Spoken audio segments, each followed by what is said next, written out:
And in the meantime, for the rest of us in here, as we wait for the results, we'll have a panel discussion, a final one for the day. The title is ICO Best Practice. What does it take to conduct a successful and compliant ICO? So right on topic. The panel will be moderated by John Hucker from Swiss Finance and Technology Association. Presides it. John, please come up. Moderation chair is waiting for you. And then I would like to ask the panelists to come up and fill in the seats in the order that I announced them. Nikolai Oster, head of ICO Bitcoin Swiss. Welcome. Yes, it will show up in a minute. You'll have a seat right there. Then Michael Turpin, we have not found you. So if you are in the audience somewhere, please come as quick as possible to the technology booth to get mic'd up. No, sorry, you need the microphone. Please get a quick microphone. And then I'll continue. Eriwa Levy-Cohn, president of Blockhouse. Andreas Glarner, partner at MME Legal. And this one we'll keep free. Perfect. Michael Turpin will be joining in just a minute. Maybe John, let me just quickly ask you a question. Sure. How do you feel about Swiss Crypto Valley and especially seeing this ICO Summit taking place in the heart of the financial center? I think it's great. The ICO topic's been a really great lighthouse for what's going on with fintech broadly in Switzerland. And I think it's really connected with the history of what works so well in Switzerland, but also excited people about the future. So great that the ICO Summit has brought it down here to Paradeplatz. And Swiss Finance and Technology Association has been doing a lot of work in the ecosystem. I remember when it was still a very small association over some beers a few years ago, and now it's just been gaining so much dynamic.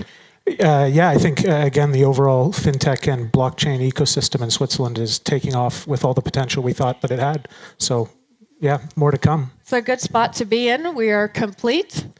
And have a great panel, all of you. Great. I guess it's over to me now. Thank you, Sunny. Thank you, panelists, for joining us here today. As was mentioned, I'm the president of the Swiss Finance and Technology Association. I'm a banker by background, so some of this blockchain and ICO stuff is a bit new to me. But I think that's the idea here today, is to have a bit of an outsider ask some of the more pointed questions about how do we make sure that best practices are being followed in the ICO market. So I'm sure many of you are familiar to the audience, but why don't we just do a quick round of introductions and you can talk about your role within the ICO process. Nikolai? My name is Nikolai Ost. I'm the head of ICO at Bitcoin Swiss. Bitcoin Swiss is a financial intermediary based in Zug. We've been based there since 2013, been regulated since 2014. Our roles with ICO is the financial aspect of an ICO for both pre-ICO to post-ICO, where we take the ICO entities through this amazing financial tool which an ICO is. Thanks. Hi, I'm Michael Turpin. I'm a serial entrepreneur in technology and marketing. I'm probably best known for starting MarketWired, which is the third largest news wire in the world. I've been in the blockchain space since 2013. And my firm, Transform Group, has worked with over 150 blockchain companies and 45 ICOs as advisor and PR firm and some other services.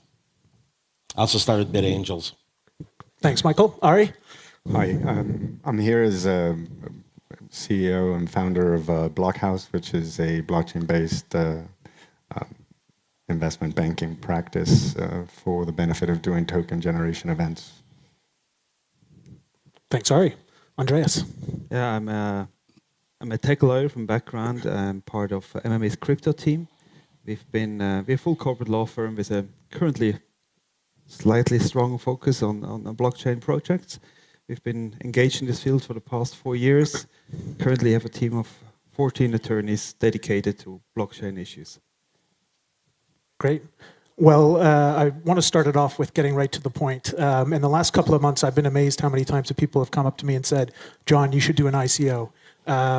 First of all, I didn't know enough about them to really take that seriously. But now that I've gotten, made a few more trips to Zug and gotten to know things, I'm starting to get the hang of it. The one thing that still makes me wonder is, are we at a point yet with ICOs where you can go through one and still sleep at night? Are there best practices that you can follow that make this something that is a smooth, predictable process now? Does anyone want to start with that? I can start with that. If you're not in a rush, if you are doing things proper, then yes, of course, you should be able to sleep. You'll probably not get much of sleep doing an ICO, but that's a different story. But it's definitely important to be aware and be nervous about the different risk factors that is involved by doing an ICO. And by that, protect yourself best possible, protect your contributors, investors in the long run, and protect the prosperity of your project. Great. Well, over to you, Michael. I was going to say we're 4 years in right now since the first ICO, which we helped work with Mastercoin in August of 2013. And so I think we're getting past the early days of the Wild West and maybe into the horse and buggy phase. But there are now numerous law firms who have had experience with dozens of ICOs apiece, some even more than 100. And I think different jurisdictions are getting a handle on what's a security, what's not a security is important in the U.S. Other things are important in different jurisdictions. And those are really the main things. And then there's other best practices for how to raise money and how to market them. Yeah, I do believe that what you've both said is probably the whole lot of the story. It's true. You shouldn't go fast. You should take your time, do it right. I've been following what you're doing, and I believe that there is a way to do it legally. And yes, there's a way to sleep at night pretty well. I agree with you as well that we're in sort of the tail end of the wild, wild west, but we're not done yet. There's still some madness going on. But there is something that is arising from this tail end, which is there's a set of standards, a language that is being written and created by MME, and it is going to give Switzerland an opportunity to lead. You started the conversation by saying that Switzerland has all the earmarkings of why blockchain here is so fitting, and it goes much deeper than just business. It's a gestalt of the Swiss people that sits here that has a very close affinity to the blockchain. And what Luca and Andreas and the crypto team at MME have done is create a way to define a compliant, legal, and regulatorily acceptable way of saying, what is it that we have here? Mm-hmm. And I'll invite you to talk about that. Yeah, well, I personally don't get much sleep at night lately, but that's more because we're not involved in one busy. ICO, because in multiple. But principally, I think the question is, I think we never have been in a wild, wild west. Always, I think if you look at ICOs, how they're being done around the world, the structures are similar. So I think Switzerland has one certain particularities, but other jurisdictions have also interesting paths they follow. And I think every law firm which is involved in the field tries to do it the safest and the best way, and according to the state of the art, which is developing over time.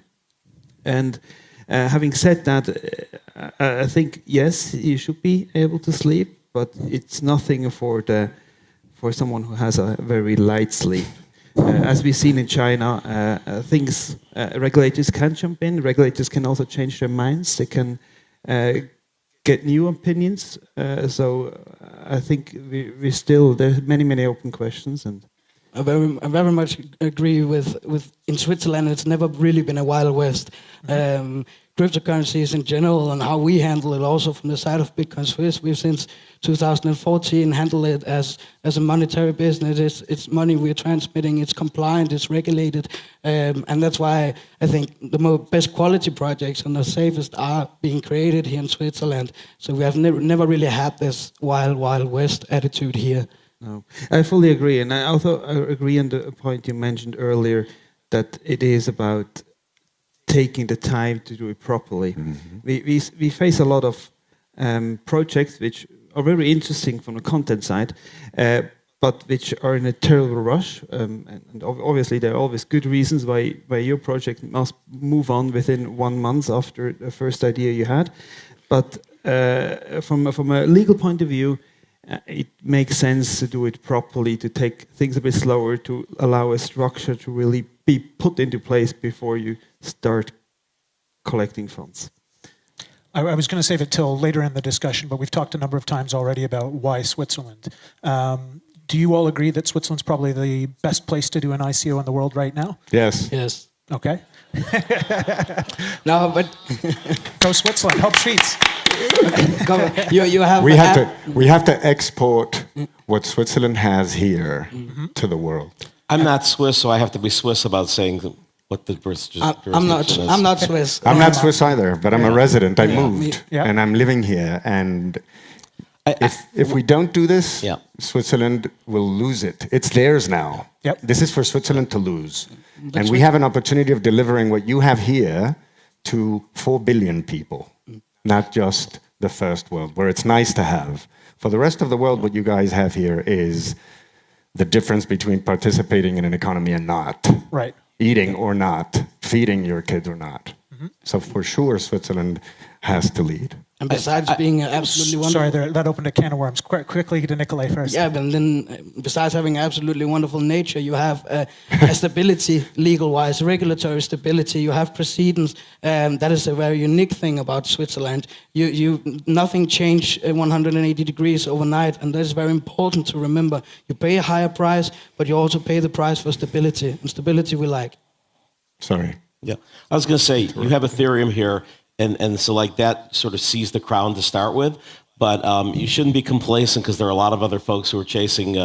Gibraltar's obviously being very aggressive. Liechtenstein has always been a jurisdiction that has been fairly friendly. Luxembourg, in the Caribbean, there's a number of places. BVI has been very active, although it's kind of out of business for a while from the hurricane. Cayman Islands. Mauritius now is all of a sudden getting very aggressive. They're calling themselves Ethereum Island.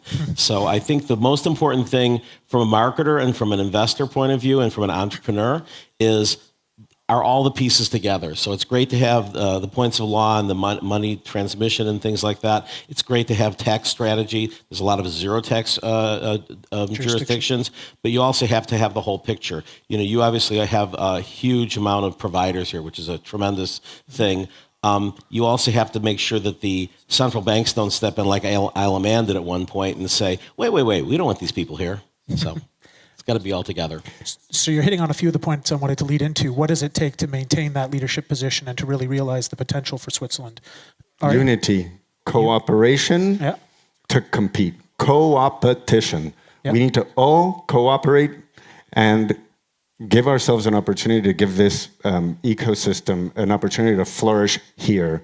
Crypto Valley Labs, which is an initiative that Andreas and MME and Lakeside Partners are working on, is trying to materialize that opportunity. Yep. The communication amongst peers that do similar things should be improved. And then the most important thing is not to stretch the balloon so it breaks. It's being friendly towards the regulators, meeting them on the halfway, being compliant, AML, KYC, going towards connecting the established traditional world with this new crypto world.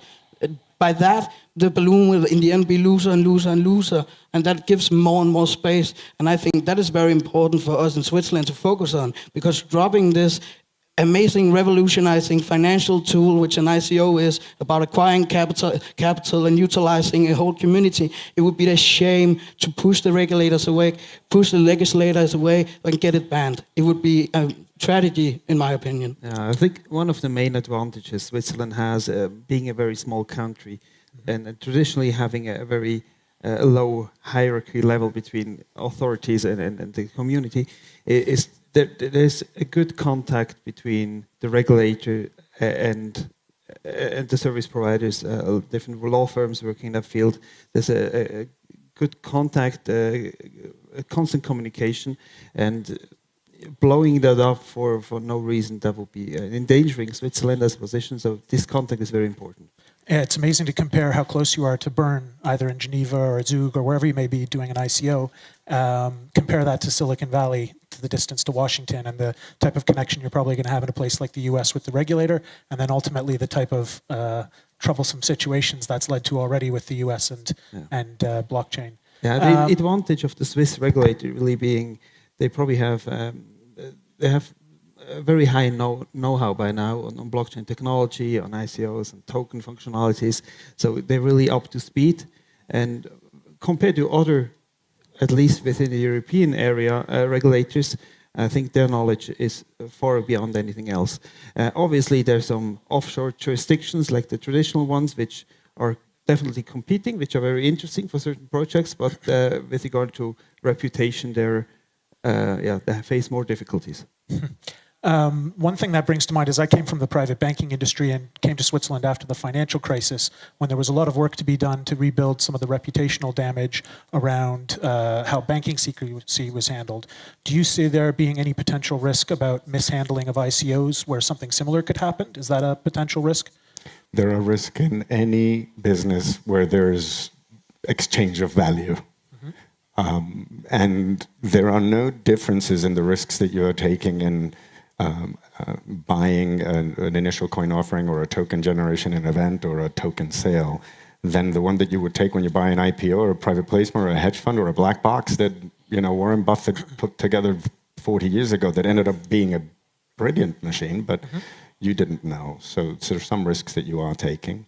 What about the risk of, we mentioned China briefly, what about the risk of Switzerland doing everything right, but other countries deciding that this is something they're going to block or interfere with? I think that is of absolute risk. As Andreas just said, regulators can change their mind overnight for reasons that have nothing to do with their intentions. Right. But fair enough. I think we also have to kind of review a bit the China decision. At the end of the day, most jurisdictions around the world tend to focus on their own territory. There's some exceptions, which we all know of, but which kind of have a broader understanding of the principle of territoriality than most others have. But China, for example, doesn't. China is very much focused on its own jurisdiction. It does not want anyone else to interfere within China, and it does not want to interfere within other jurisdictions. So the China ban is a China internal ban only related to companies doing ICOs in China. So this may happen in other jurisdictions as well, but it would not be necessarily, or most likely not be touching Switzerland or other countries which do ICOs. And it may not necessarily be that the entire reason why China did what it did had anything to do with Bitcoin in the first place. Right. There are alternative reasons that are pushing China to do like the something. election in a couple of weeks. And or, for example, flight capital. Yeah. So China banned Facebook. China banned Google. You want to look at their stock prices, see how they've done since the bans? Yep. Yeah. Well, I wanted to change the direction a bit and get back to ICOs themselves, because it is ICO best practice that we're here to talk about. Michael, we were discussing some of the topics in how we were going to stage this, and I mentioned how we'd probably talk about communications last and how that was a bit of a disservice. I understand sort of the four or five steps in an ICO to be team and business model, technical, legal, audit, and then communications. Would you argue that the storytelling and framing of the picture of an ICO is more important than fifth on that list? Well, I think you need all the pieces to be successful. You can have a great story and a lousy team, and you're not going to do well. You can have a great team and not tell the story well, or have it, trying to tote a bad product around. I'm old enough to have lived through the entire arc of the .com era. And it created some great companies. Google came out of the flames, eBay, Amazon, largest company in the world. But, there was also Flake.com. There was a community for breakfast cereal lovers that blew up immediately. I think that you're right now sort of at the end of the beginning. And the next wave is going to have some larger companies that are saying, as you've seen with the Kick ICO and some other larger companies saying, whoa, I can actually go in and take a product, like Kickstarter, except it then has a value on the aftermarket. This is something that never happened before. Just like in the 90s, you could go in when it was new and say, I'm going to have an internet division. I'm going to get 10 times the valuation of my brick and mortar that's actually profitable. So these things tend to equalize, but, investors believe in stories, right? I mean, they believe that Facebook is worth 35x revenues and some other company is worth 135x. That's what fundamental judgment is about, and that's really where the message to the investors, and it's interesting because you've got so many mixed things. Countries around the world still haven't figured out if Bitcoin's a currency, commodity. It varies from nation to nation. And here you have something that is essentially treated by many times both investors and consumers as a security, but 90% of them don't meet it. So this is the wild world we're living in, and this is something that has to be identified, I think, first and foremost in the pre-sale, because the best practices these days are to find the people who actually have the Bitcoins and the Ether and communicate to them. And that's a different phase of messaging. It's getting the right advisors. It's then getting sort of a big bang out right at the heart of your pre-sale, not your public sale, so that the big whales hear about you. And then you go to shows like this and you meet them, and by the time you get up to your public sale, you already have a head of steam in back of you, a couple of big articles in financial press, and people on the board that are going to show that you have a great brand, a great product, and therefore people want to buy it. I find it interesting when I talk to people who do what you do, and I realize that most of you look at the future and divine what it should look like, and then go back to the present time and weave the story to connect the future with the present. And it's fascinating that this is how we created the reality that we're in this place to begin with. You add a few dimensions to this comment, but there's a sense that we're building economies, not just applications. Right. There's a sense that we're building property, which is what the BCP classification is. There is a sense that there are opportunities across economies to build avatars of all of these things and all of their concomitant applications. So the need for structure that allows for that sustainability to grow is essential for this to continue being successful. And I think that here, this is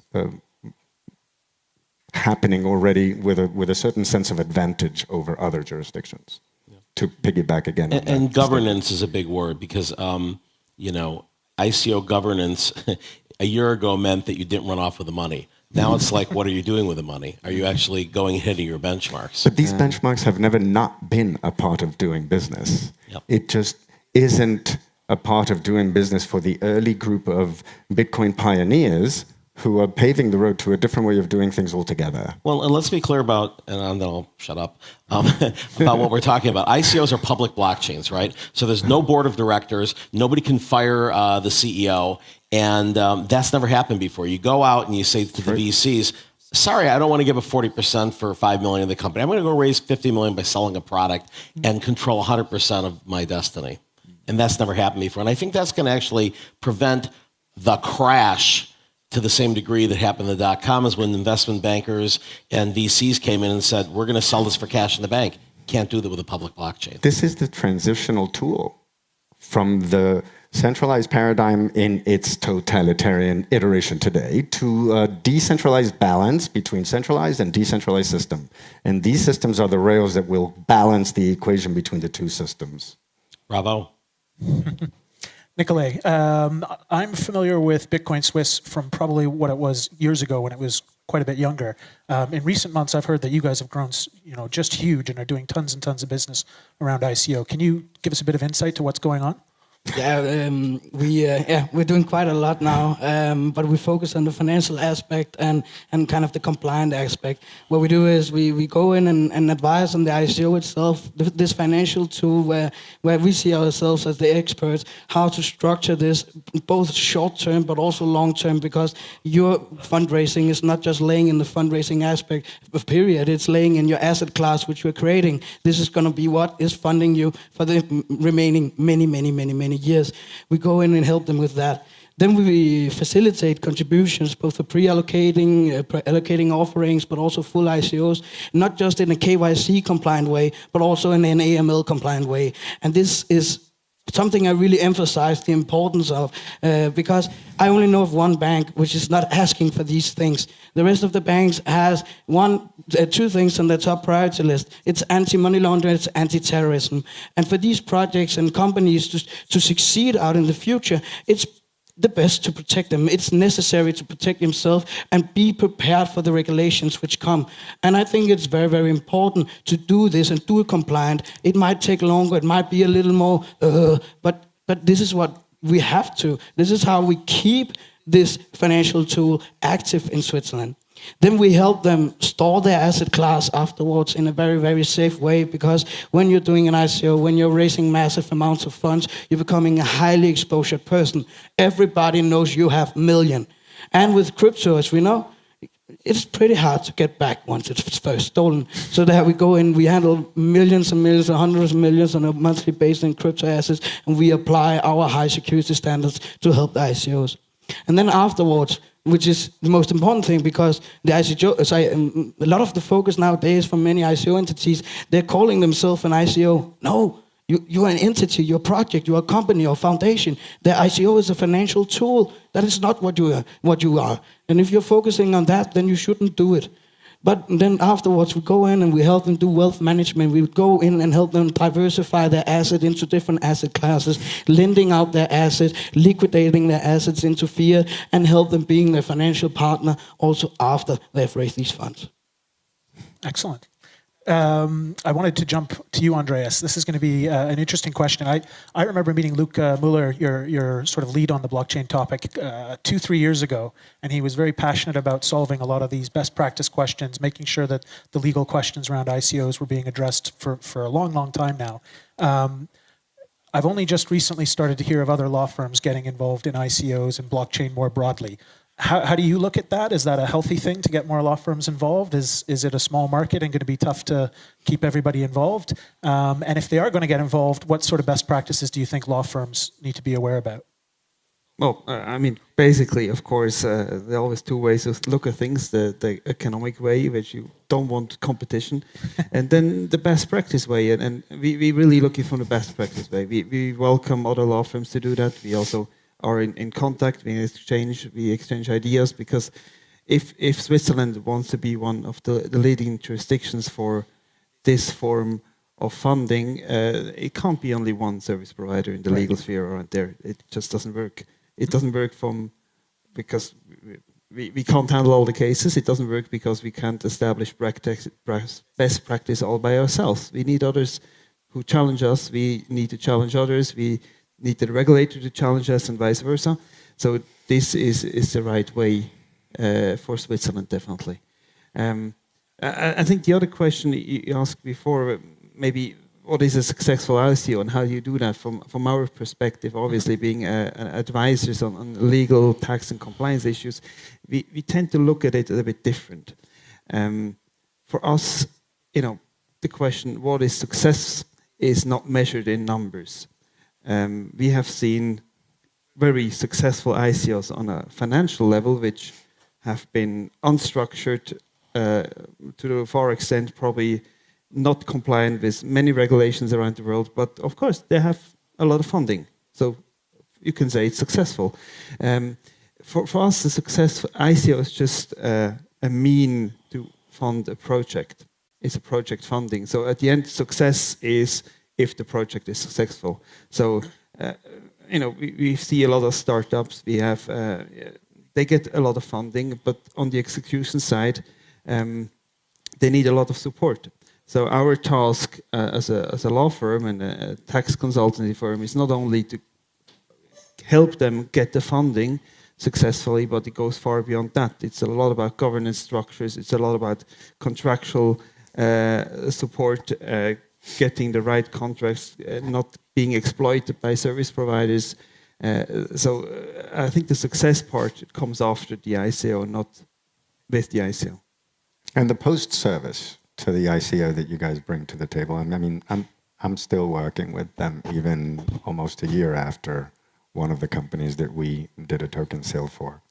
I think it's important to say that in Switzerland, MME has been an absolute leader in the space. very flattered. I mean, there are obviously other law firms who do great services out there. Yeah, so. it's very Switzerland. No, but as I say, I mean, it's been for years and for quite a long time the only firm. So full credit to MME for the leadership they've shown.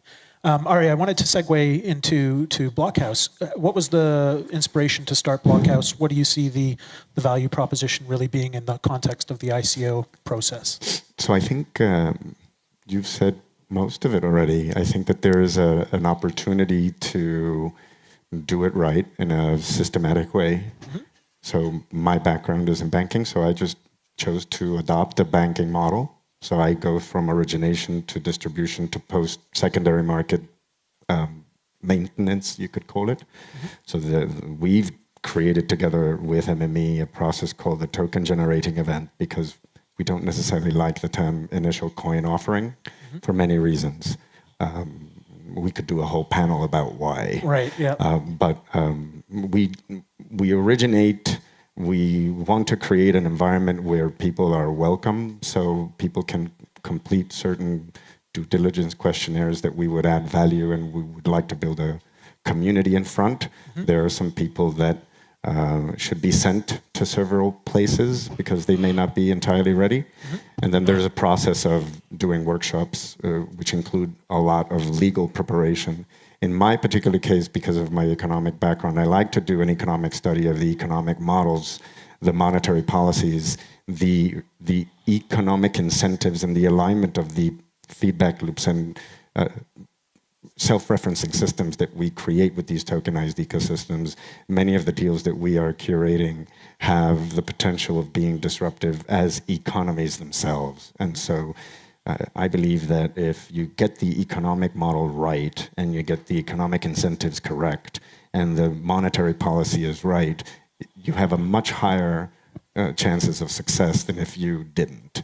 Also, good idea, good product, good team, execution, leaner starter method, all the freaking Y Combinator stuff, and who are you, what do you do, what's the promise you deliver, all those things need to be in the right place, the story has to be right, you have to weave the future back to the present and then go there.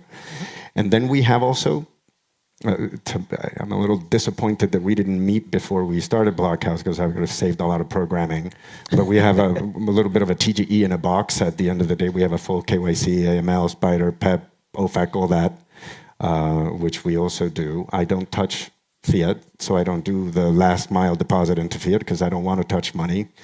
All of the transactions that we do through our token generating event are done through smart contracts, and all of the tokens are swapped without any human activity. And then at the end on the post-market side, we do market making, market taking, and liquidity provisioning. On the other side for asset management. And from the perspective of the distribution, once you're out there and you're actually operating, you're sitting on all this money, there's an opportunity for you to actually run your business as a tokenized ecosystem properly. So you should probably be incentivized to use your token as a means to pay your staff. So Singular DTV, together with Centrality, have put together an application called Paycheck and Blockkeeper.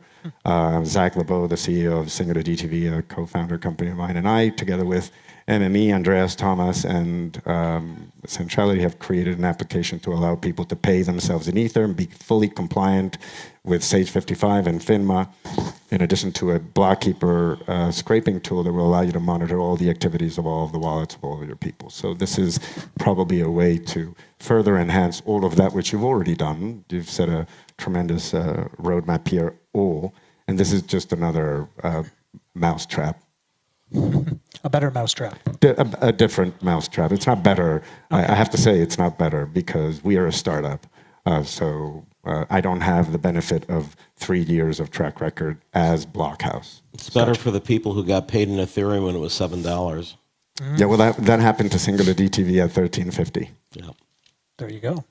I do have a couple more questions I wanted to ask, but is it possible to get a few audience questions? Do we have a microphone for that? We have a question ready, it looks like, or two. Why don't we take these two questions and then we'll switch to the other side quickly. Do you hear me? Hi. It's Kamil Pszorsky from Experty.io. I have a question to Ari because Experty is also working on a TGE, token generation event. And you mentioned that you doing KYC AML and all the people who want to participate go through the contract. So I'm interested how it's done, because I understand how Bitcoin Swiss does KYC AML, but how make that possible in the totally decentralized way. I know there are some options, but I'm just curious about your opinion. Thank you.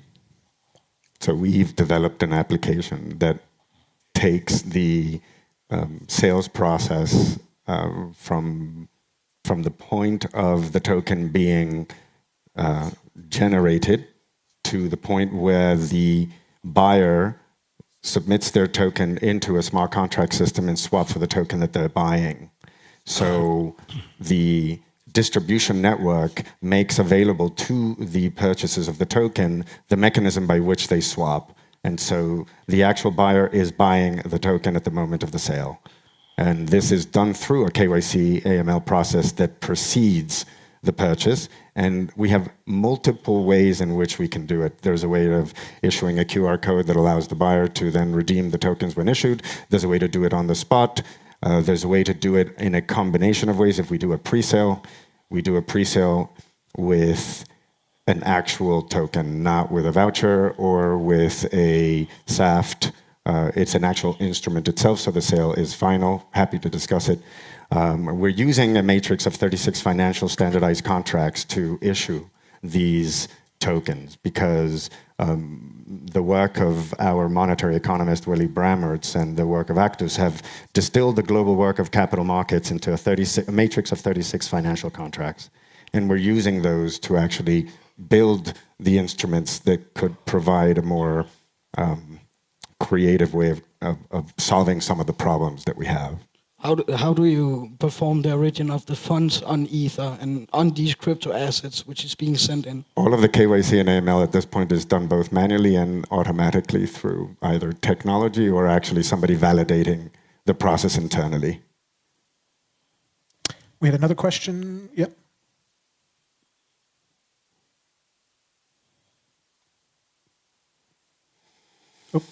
No? Oh, okay, sorry. I'm working for one of the most collaborative organizations in Switzerland. I have a question for you. We see the mountains, you know that you have the Matterhorn as well. There is a blockchain lab in Valais. There are a blockchain techno evolution in Neuchâtel as well. And I wanted to know if you collaborate with these regions and which are the Swiss banks right now offering solutions for ICO projects? Because I need to have some, let's say, answers to foreign companies who would like to come and settle down their business in Switzerland. Maybe bank account question first. Yeah, as I see it, there's currently two banks in Switzerland, one based here in Zurich, Zürcher Kantonalbank, and one based in Zug, Credit Suisse. These are the two, from as I see it, who are helping ICO entities. And then there's, of course, some banks in Liechtenstein and, of course, some Singaporean banks. And the second question was about bridging between for those not familiar with Switzerland, there's something called the Roche-Graben, the divide between the French and the German sides. And I think that question really speaks to how does it affect the blockchain ecosystem. I can maybe answer that from the legal part of the exchange. Yes, there is an exchange. There are some legal service providers in the French part of Switzerland. Not many, though, in this field, but we're in contact with them and we're in exchange. But obviously, being Switzerland, we tend to focus on our own regions. That's kind of an old tradition, but we're definitely open to any. So if you have additional questions and want to brainstorm, happy to talk to you afterwards as well. Yes, another question. So my name is Philippe Monnier. I represent here a startup called Wayray, as well as a newspaper, La Gefi. I have a question to Mr. Glarner about the legal form. Could you comment? Some companies choose a foundation, you have LLC, you have a corporation, you have cooperative, you have a combination with holding. And could you also comment on the particular case of Ethereum? It's a foundation, then they injected money in an LLC, on the LLC is being dissolved. So could you maybe give I us some obviously explanation? can't really comment on cases we worked on in detail, so I would leave out the second question. But with regard to the first question, what structure is the appropriate one for your project? I certainly could not give you an answer out in the blue, but in principle, what we love about the foundation structure is it really, you can look at it as like a smart contract, basically. It's rock solid.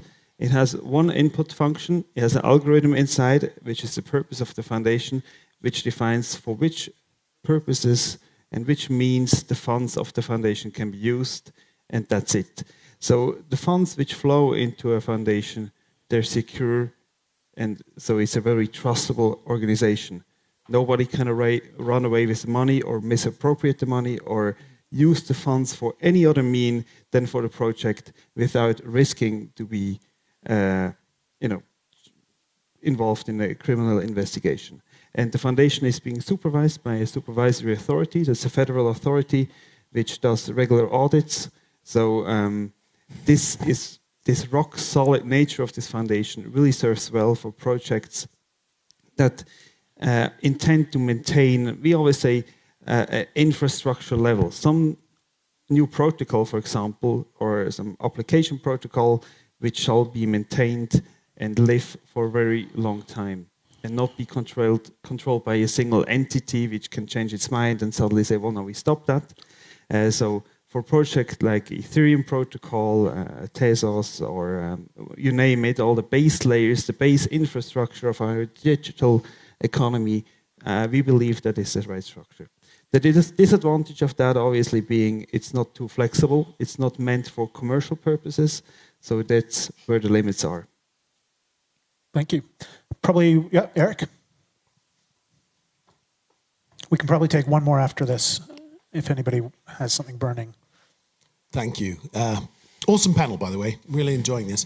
I also enjoyed Ari Levy-Cohen's beautiful description of a society in transformation from, I think you used the word totalitarian economy to a distributed economy. And in that transition, there are certain building blocks that we need, such as brokerage and security. I'm glad you spoke, Nikolai, about securing the tokens, the ether, once they'd been received. Kind of important, so much is being stolen. In the brokerage part, which is why we still have to pay people salaries in projects before they will take ether, what's needed to improve the brokerage part, or is it perfectly satisfactory at the moment?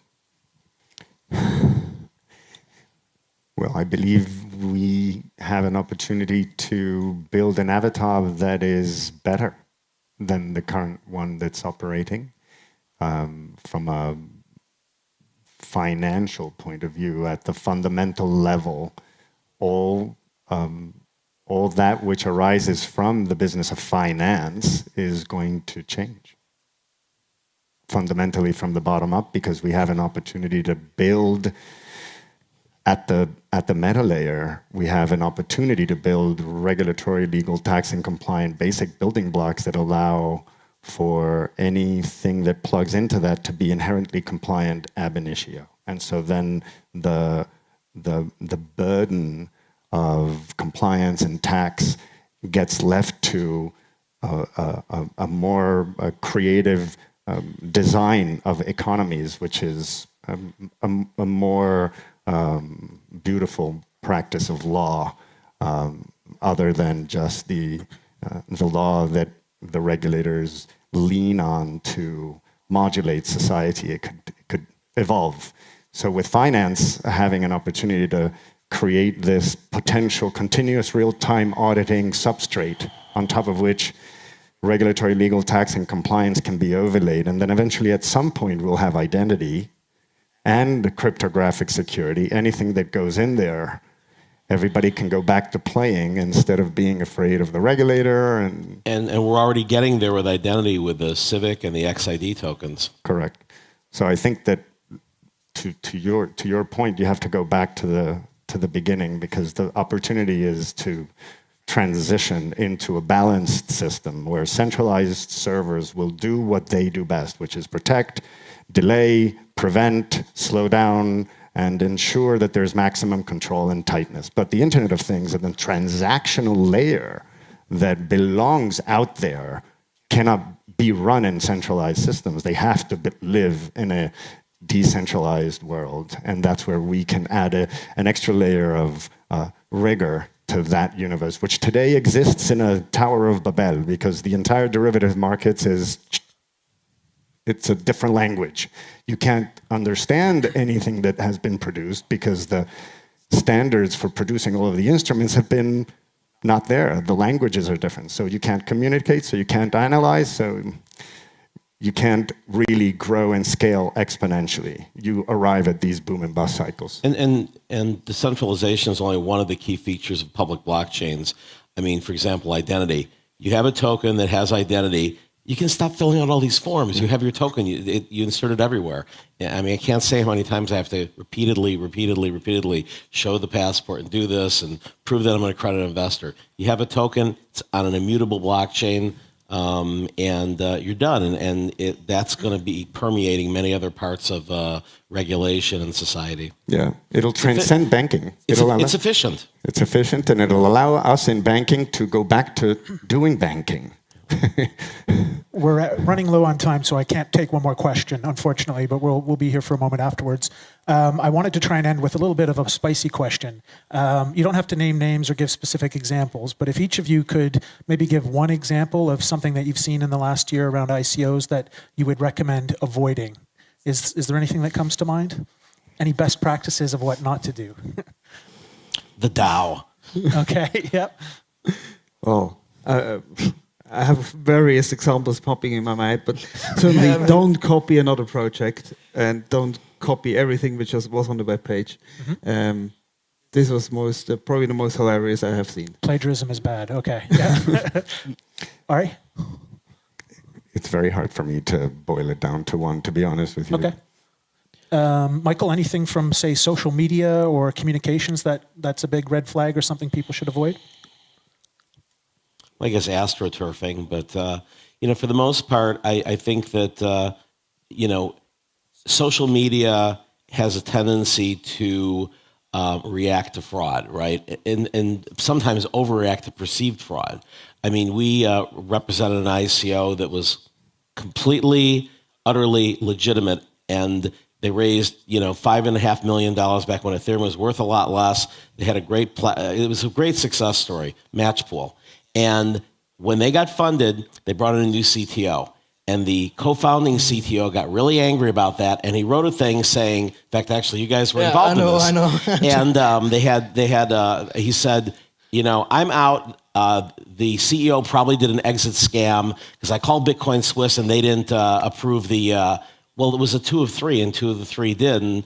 And it was like, all of a sudden, it was just a rumor that literally got wildfire. Mm-hmm. Cointelegraph printed as if it was fact. Some very big people on social media just said, it's a real shame that the scam still happens. Yep. And man, do we have to do crisis control on that. And finally, CoinDesk wrote a big piece called The Scandal That Wasn't. So social media can be a blessing and it can be a curse. And I think everybody has to just, basically look for the truth like you do in any other field. Yeah. We've got 10 seconds. Last words, Nicolai. Not focusing on just raising as much as possible. Budget and stick to that. Yeah. Great. Maybe if I can use the last 5 seconds. Sure. Yeah. I mean, just remember, you're sitting in a glass house. That's the picture you should have. So every move you do will be transparent. People will see that, and try listen to the lawyers which tell you things because you pay them to do that, and don't ignore them. Get the most from your money. Great. Well, on that, thank you, everybody. Thank you to the panel.